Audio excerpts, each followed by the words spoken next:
ഇന്ന് യേശുനാഥൻ പറയുന്നു, എനിക്ക് നിങ്ങളെ അറിയാമെന്ന വചനം. ഈ വചനം നമ്മുടെ മനസ്സിൽ എപ്പോഴും ഉണ്ടാകണം കേട്ടോ. ദൈവസന്നിധിയിൽ പ്രാർത്ഥിക്കാൻ വരുമ്പോഴും കുമ്പസാരത്തിന് വരുമ്പോഴും എന്ത് കാര്യത്തിന് വരുമ്പോഴും ഈ വചനം നമ്മളൊന്ന് ഉരുവിട്ടുകൊണ്ട് വരണം. എനിക്ക് നിങ്ങളെ അറിയാം. മനുഷ്യരോട് ന്യായീകരിക്കുന്നത് പോലെ ദൈവസന്നിധിയിലും ഒന്നും ന്യായീകരണങ്ങൾ പറഞ്ഞു നിൽക്കല്ലേ. എല്ലാം അറിയുന്നവൻ്റെ മുമ്പിൽ എന്തിനു ന്യായീകരണങ്ങൾ? എന്താണ് നമ്മളുടെ കാര്യം? അത് തുറന്നു പറയുക. അവര് കാരണമാണ്, ഇവര് കാരണമാണ്, അതുകൊണ്ടാണ് ഞാൻ ചെയ്തത്. ഇതൊക്കെ കണ്ടുകൊണ്ടിരിക്കുന്ന കർത്താവിൻ്റെ സന്നിധിയിൽ അവരിവരെന്നൊന്നും പറയാൻ നിൽക്കണ്ട. എന്താണ് നീ? എനിക്ക് നിങ്ങളെ വ്യക്തമായിട്ട് അറിയാം.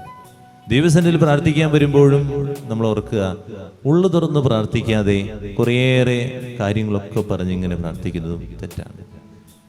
എന്നെ അറിയുന്ന കർത്താവിന് മനസ്സ് തുറന്നാണ് പറയേണ്ടത്. നീ പാപിയാണ് കേട്ടോ, തെറ്റുകൾ പറ്റിപ്പോയിട്ടോ. അങ്ങനെ ഒരു പേഴ്സണൽ റിലേഷൻഷിപ്പ് എനിക്കുണ്ടോ?